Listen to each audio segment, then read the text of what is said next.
The Secret Doctrine by Elena Petrovna Blavatsky, a facsimile of the original edition of 1888, printed by the Cunningham Press, Alhambra, California. Book 2, Part 2, The Archaic Symbolism of the World Religions. Section 20. Prometheus, the Titan, His Origin in Ancient India. In our modern day, there does not exist the slightest doubt in the minds of the best European symbologists that the name Prometheus possessed the greatest and most mysterious significance in antiquity. While given the history of Deucalion, whom the Boeotians regarded as the ancestor of the human races, and who was the son of Prometheus according to the significant legend, the author of the Mythologie de la Grecque Antique remarks, "Thus Prometheus is something more than the archetype of humanity. He is its generator." In the same way that we saw Hephaestus molding the first woman, Pandora, and endowing her with life, so Prometheus needs the moist clay, of which he fashions the body of the first man whom he will endow with the soul spark. Apollodorus, chapter 1, verse 7 and 1. After the flood of Deucalion, Zeus, it was taught, had commanded Prometheus and Athena to call forth a new race of men from the mire left by the waters of the deluge. And in the day of Pausanias, the slime which the hero had used for this purpose was still shown in Phocea. Quote, on several archaic monuments, one still sees Prometheus modeling a human body, either alone or with Athena's help, unquote, from Mythologie de la Grecque Antique, page 246. The same authors remind the world of another equally mysterious personage, though one less generally known than Prometheus, whose legend offers remarkable analogies with that of the Titan. The name of this second ancestor and generator is Phoroneus, the hero of an ancient poem now unfortunately no longer extant, the Phoronidae. His legend was localized in Argolis, where a perpetual flame was preserved on his altar as a reminder that he was the bringer of fire upon earth. From Pausanias 2, 19:5, and compare 20 and 3. A benefactor of men as Prometheus was, he had made them participators of every bliss on earth. Plato in Timaeus, page 22, and Clemens Alexandrinus say that Phoroneus was the first man, or the father of mortals. His genealogy, which assigns to him as his father Inachus, the river, reminds one of that of Prometheus, which makes that Titan the son of the Oceanid Clymene. But the mother of Prometheus was the nymph Melia, a significant descent which distinguishes him from Prometheus. Melia, Descartes thinks, is the personification of the ash tree, whence, according to Hesiod, issued the race of the age of bronze, and which with the Greeks is the celestial tree common to every Aryan mythology. Note, according to the occult teaching, 3 yugas passed away during the time of the third root race, that is, the Satya Yuga, the Treta Yuga, and the Dvapara Yuga, answering to the golden age of its early innocence, to the silver when it reached its maturity, and to the bronze age when, separating into sexes, they became the mighty demigods of old. End of note. This ash is the Yggdrasil of the Norse antiquity, which the Norns sprinkle daily with the waters from the fountain of Urd, that it may not wither. It remains verdant till the last days of the Golden Age. Then the Norns, the 3 sisters who gaze respectively into the past, the present, and the future, make known the decree of fate, of karma, urlog, but men are conscious only of the present. But when Guldveik comes, the golden ore, the bewitching enchantress who, thrice cast into the fire, arises each time more beautiful, and fills the souls of gods and men with unapproachable longing. Then the Norns enter into being, and the blessed peace of childhood's dreams passes away, and sin comes into existence with all its evil consequences, and karma. See Asgard and the Gods, page 10-12. The thrice purified gold is manas, the conscious soul. With the Greeks, the ash tree represented the same idea. Its luxuriant boughs are the sidereal heaven, golden by day and studded with stars by night.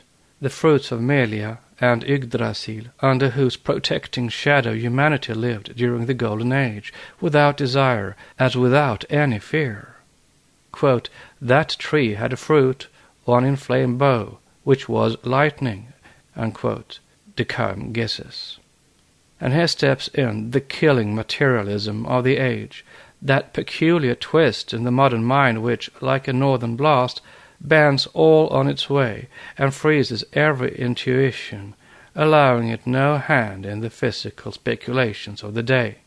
After having seen in Prometheus no better than fire by friction, the learned author of the Mythologie de la Grecque Antique perceives in this, quote, fruit, unquote, a trifle more than an allusion to terrestrial fire and its discovery. It is no longer fire owing to the fall of lightning setting some dry fuel in a blaze, and thus revealing all its priceless benefits to Paleolithic men, but something more mysterious this time, though still as earthly. Quote, a divine bird, nestled in the boughs of the celestial ash tree, stole that bough, or the fruit, and carried it down to the earth in its bill. Now the Greek word thorouneus is the rigid equivalent of the Sanskrit word puraniu, the rapid, an epithet of Agni, considered as the carrier of the divine spark. Thorouneus, son of Melia, or the celestial ash, thus corresponds to a conception far more ancient, probably, than that one which transformed the Pramanta of the old Aryan Hindus into the Greek Prometheus. Thorouneus is the personified bird that brings the heavenly lightning to the earth.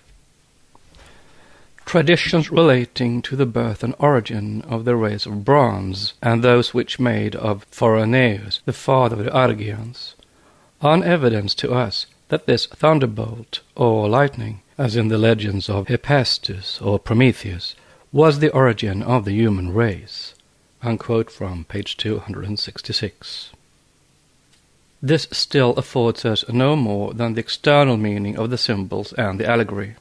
It is now supposed that the name of Prometheus has been unriddled, and the modern mythologists and Orientalists see in it no longer what their fathers saw on the authority of the whole of classical antiquity. They only find therein something far more appropriate to the spirit of the age, namely a phallic element.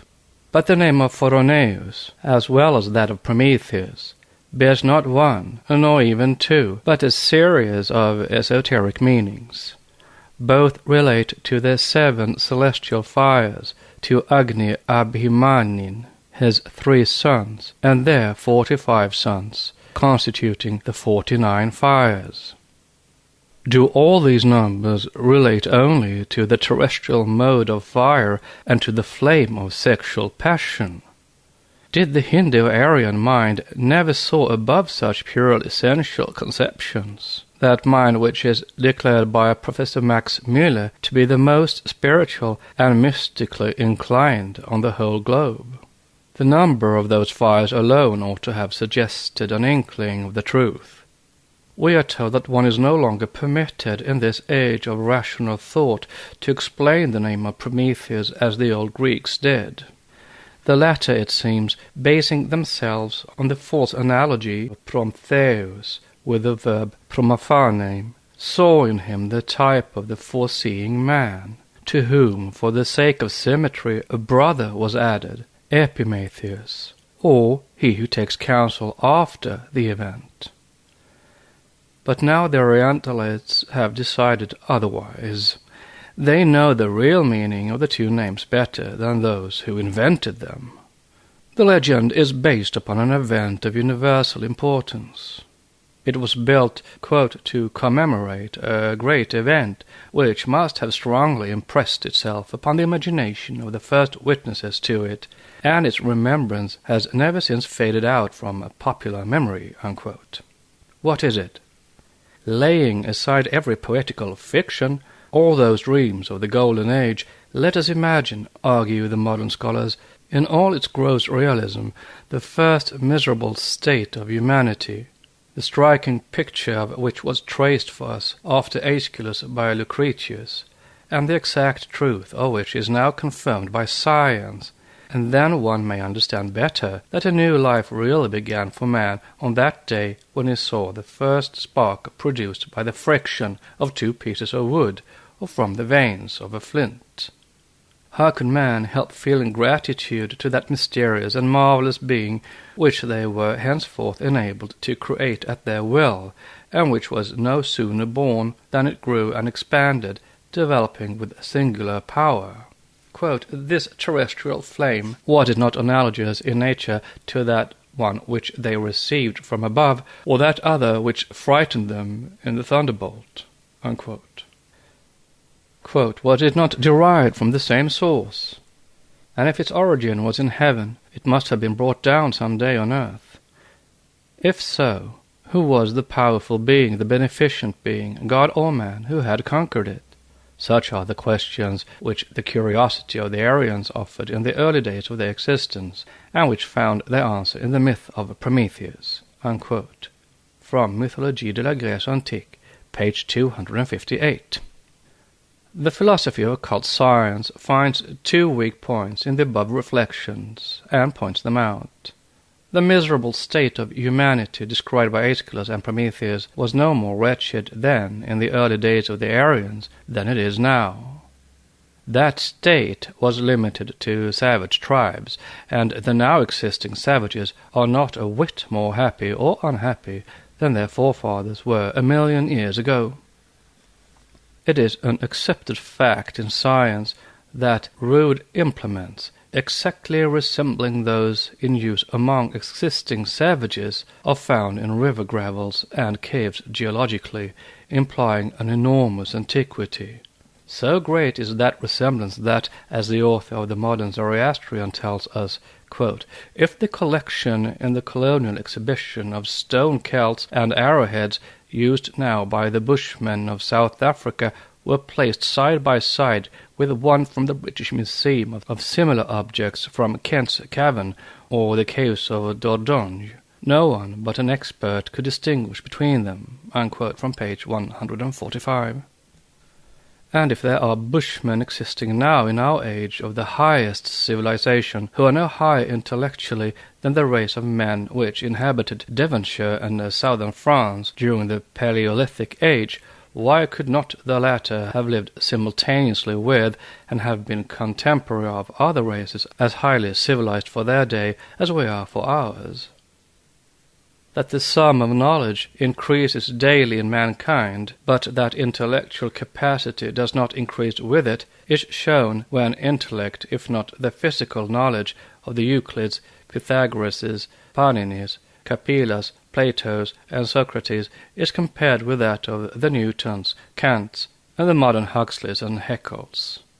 On comparing the results obtained by Dr. J. Barnard Davis, the craniologist, worked out in 1868, translation of the Royal Society of London, with regard to the internal capacity of the skull, its volume being taken as the standard and test for judging of the intellectual capacities, Dr. Pfaff finds that this capacity among the French, certainly in the highest rank of mankind, is 88.4 cubic inches, being thus perceptibly smaller than that of the Polynesian generally, which, even among many Papuans and Alfuras of the lowest grade, amounts to 89 and 89.7 cubic inches, which shows that it is the quality and not the quantity of the brain that is the cause of intellectual capacity.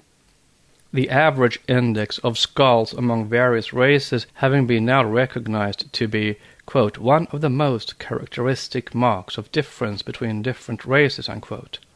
The following comparison is suggestive. The index of breadth among the Scandinavians is at 75, among the English at 76, among the Holsteiners at 77, in Breisgau at 80. Schiller's skull shows an index of breadth even of 82. The Madurese also 82. Finally, the same comparison between the oldest skulls known and the European brings to light the startling fact, quote, that most of these old skulls belonging to the Stone period are above rather than below the average of the brain of the now living man in volume, unquote. Calculating the measures for the height, breadth, and length in inches from the average measurements of several skulls, the following sums are obtained. 1. Old Northern skulls of the Stone Age, 18.877 inches. 2. Average of 48 skulls of the same period from England, 18.858 inches. 3. Average of 7 skulls of the same period from Wales, 18.649 inches. 4. Average of 36 skulls of the Stone Age from France, 18.220 inches. The average of the now living Europeans is 18.579 inches, of Hottentots 7.795 inches, which figures show plainly that the size of the brain of the oldest populations known to us is not such as to place them on a lower level than that of the now living inhabitants of the earth. See the Age and Origin of Man.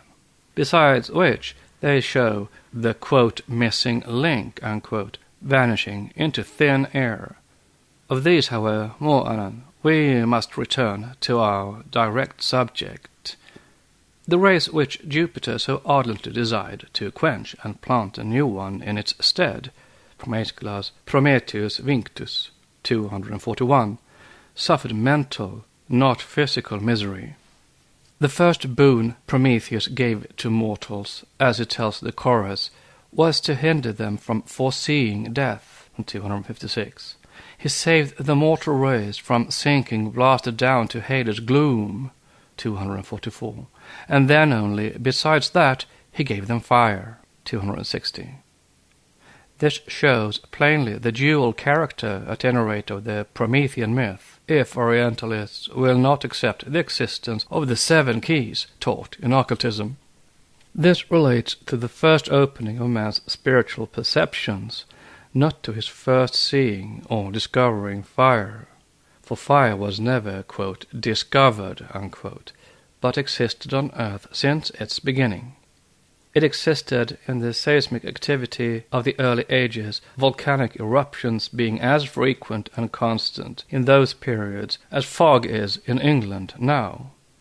And if we are told that men appeared so late on earth that nearly all the volcanoes, with the exception of a few, were already extinct, and that geological disturbances had made room for a more settled state of things, we answer, let a new race of men, whether evolved from angel or gorilla, appear now on any uninhabited spot of the globe, with the exception perhaps of the Sahara, and 1,000 to 1, it would not be a year or 2 old before discovering fire through the fall of lightning setting in flames, grass, or something else. This assumption that primitive man lived ages on earth before he was made acquainted with fire is one of the most painfully illogical of all. But old Aeschylus was an initiate, and knew well what he was giving out. Note: the modern attempt of some Greek scholars, poor and pseudo-scholars they would have appeared in the day of the old Greek writers, to explain the real meaning of the ideas of Aeschylus which, being an ignorant ancient Greek, he could not express so well himself, is absurdly ludicrous. End of note. No occultist acquainted with symbology and the fact that wisdom came to us from the East will deny for a moment that the myth of Prometheus has reached Europe from Aryavarta. Nor is he likely to deny that, in one sense, Prometheus represents fire by friction. Therefore, he admires the sagacity of M.F. Baudry, who shows in his Les Mythes du Feu Breuvage Céleste, in Revue Germanique, 1861, page 356, one of the aspects of Prometheus and his origin from India. Note: see also his Mémoires de la Société de la Linguistique, following the fire myths, Volume 1, page 337 et sequens. End of note. He shows the reader the supposed primitive process to obtain fire, still in use today in India to light the sacrificial flame. This is what he says. Note: this process, such as it is minutely described in the Vedic sutras, consists in rapidly turning a stick in a socket made in the centre of a piece of wood. The friction develops intense heat and ends by setting on fire the particles of wood in contact. The motion of the stick is not a continuous rotation, but a series of motions in contrary senses, by means of a cord fixed to the stick in its middle. The operator holds one of the ends in each hand and pulls them alternately. The full process is designated in Sanskrit by the verb mantami, matnani, which means to rub, agitate, shake, and obtain by rubbing, and is especially applied to rotary friction as proved by its derivation from mandala, which signifies a circle. The pieces of wood serving for the production of fire have each their name in Sanskrit. The stick which turns is called pramanta. The discus which receives it is called arani and arani, the two aranis designating the ensemble of the instrument. Page 358 et sequens. Note: there is the upper and the nether piece of timber used to produce this sacred fire by attrition at sacrifices, and it is the arani which contains the socket. This is proven by an allegory in the Vayu Purana and others, which tell us that Nemi, the son of Ikshvaku, had left no successor, and that the rishis, fearing to leave the earth without a ruler, introduced the king's body into the socket of an arani, like an upper arani, and produced from it a prince named Janaka. It was by reason of the peculiar way in which he was engendered that it was called Janaka, but see Goldstykke's Sanskrit dictionary at the word arani.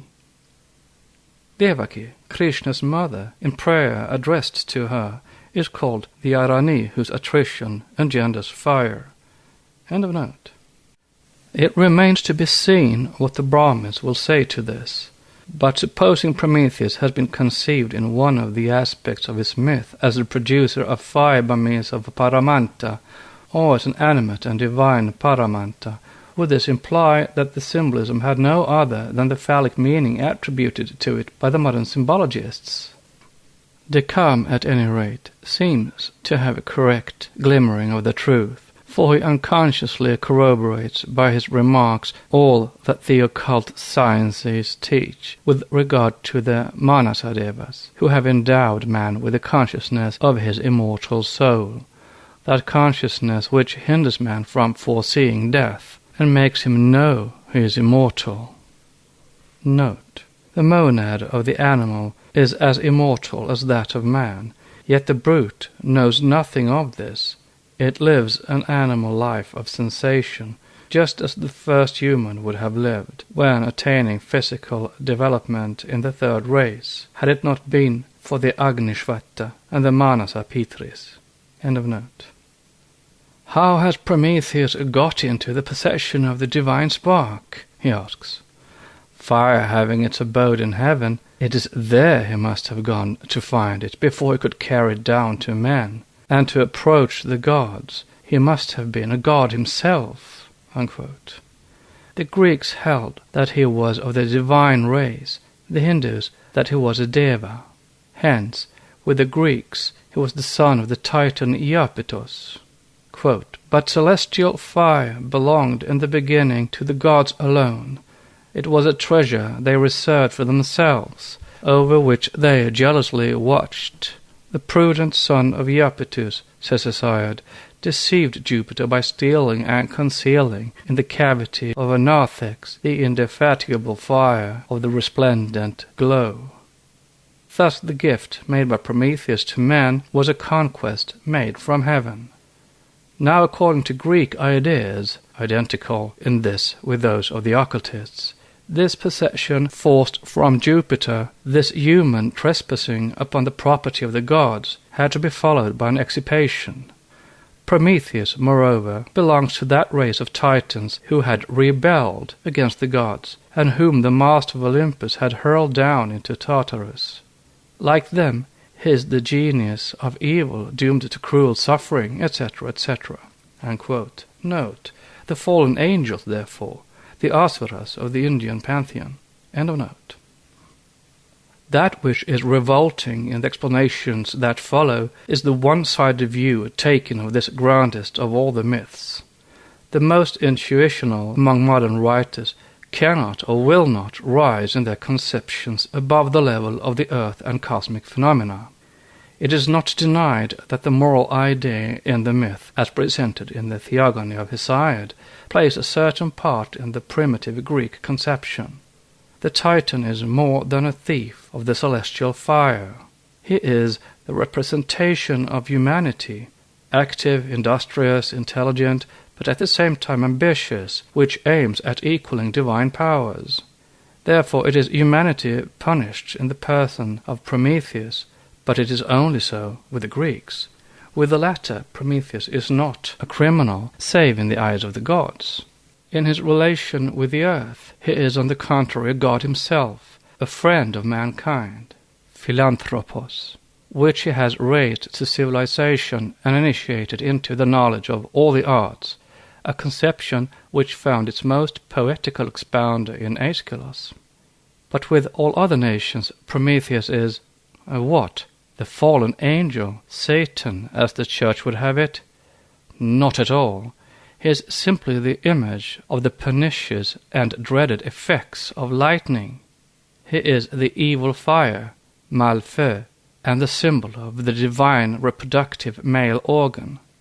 Reduced to its simple expression, the myth we are trying to explain is then simply a cosmic genius of fire, on page 261. It is the form idea, the phallic, which was preeminently Aryan, if we believe Ad Kuhn, in his Herabkunft des Feuers und des Göttertranks, and Baudry. For, quote, the fire used by man being the result of the action of Pramanta in the Arani, the Aryas must have ascribed, within brackets, question mark, the same origin to celestial fire, and they must have imagined, within brackets, question mark, that a god armed with Pramanta, or a divine Pramanta, exercised in the bosom of the clouds of violent friction, which gave birth to lightning and thunderbolts. This idea is supported by the fact that, according to Plutarch's testimony, the Stoics thought that thunder was the result of a struggle of storm clouds and lightning, a conflagration due to friction, while Aristotle saw in the thunderbolt only the action of clouds, which clashed with each other. What was this theory if not the scientific translation of the production of fire by friction? Everything leads us to think that, from the highest antiquity and before the dispersion of the Aryans, it was believed that the Pramanta lighted fire in the storm as well as in the Aranis. See Revue Germanique, page 368. Thus, suppositions and idle hypotheses are made to stand for discovered truths. Defenders of the Bible dead letter could never help the writers of missionary tracts more effectually than do materialistic symbologists, in thus taking for granted that the ancient Aryans based their religious conceptions on no higher thought than the physiological. But it is not so, and the very spirit of the Vedic philosophy is against such an interpretation. And if, as Descartes himself confesses, this idea of the creative power of fire is explained at once by the ancient assimilation of the human soul to celestial spark, as shown by the imagery often made use of in the Vedas when speaking of Arani, it would mean something higher than simply a gross sexual conception. A hymn to Agni in the Veda is cited as example. Quote, here is the Pramanta, the generator is ready. Bring the mistress of the race, the female Arani. Let us produce Agni by attrition, according to ancient custom, unquote, which means no worse than an abstract idea expressed in the tongue of mortals. The quote, female Arani, unquote, the mistress of the race, is Aditi, the mother of the gods, or Shekinah, eternal light, in the world of spirit, the great deep and chaos, or primordial substance in its first remove from the unknown in the manifested cosmos. If, ages later, the same epithet is applied to Devaki, the mother of Krishna, or the incarnated Logos, and if the symbol, owing to the gradual and irresponsible spread of exoteric religions, may already be regarded as having a sexual significance, this in no way mars the original purity of the image. The subjective had been transformed into the objective. Spirit had fallen into matter. The universal cosmic polarity of spirit substance had become, in human thought, the mystic but still sexual union of spirit and matter, and had thus acquired an anthropomorphic coloring which it had never had in the beginning. Between the Vedas and the Puranas there is an abyss of which both are the poles, like the seventh, Atmic, and the first or lowest principle, the physical body, in the septenary constitution of man. The primitive, purely spiritual language of the Vedas, conceived many decades of millenniums earlier, had found its purely human expression for the purpose of describing events taking place 5,000 years ago, the date of Krishna's death, from which day the Kali Yuga, or Black Age, began for mankind. As Aditi is called Surarani, the matrix or mother of the Sura gods, so Kunti, the mother of Pandavas, is called in Mahabharata Pandavarani, which term is already physiologized. But Devaki, the antitype of the Roman Catholic Madonna, is a later anthropomorphized form of Aditi. The latter is the goddess mother, the Deva Matri, of 7 sons, the 6 and the 7 Adityas of early Vedic times. The mother of Krishna, Devaki, has 6 embryos conveyed into her womb by Yagadatri, the nurse of the world, the 7th, Krishna, the Logos, being transferred to that Rohini. Mary, the mother of Jesus, is the mother of 7 children, of 5 sons and 2 daughters, a later transformation of sex. In Matthew's Gospel, chapter 13, verses 55 to 56. No one of the worshippers of the Roman Catholic Virgin would object to reciting in her honor the prayer addressed by the gods to Devaki. Let the reader judge.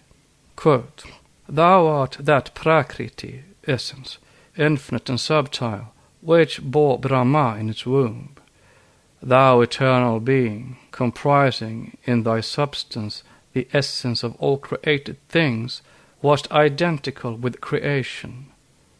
Thou wast the parent of the triform sacrifice, becoming the germ of all.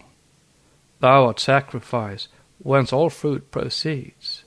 Thou art the Arani, whose attrition engenders fire, womb of light, holy vessel, are the epithets of the Virgin.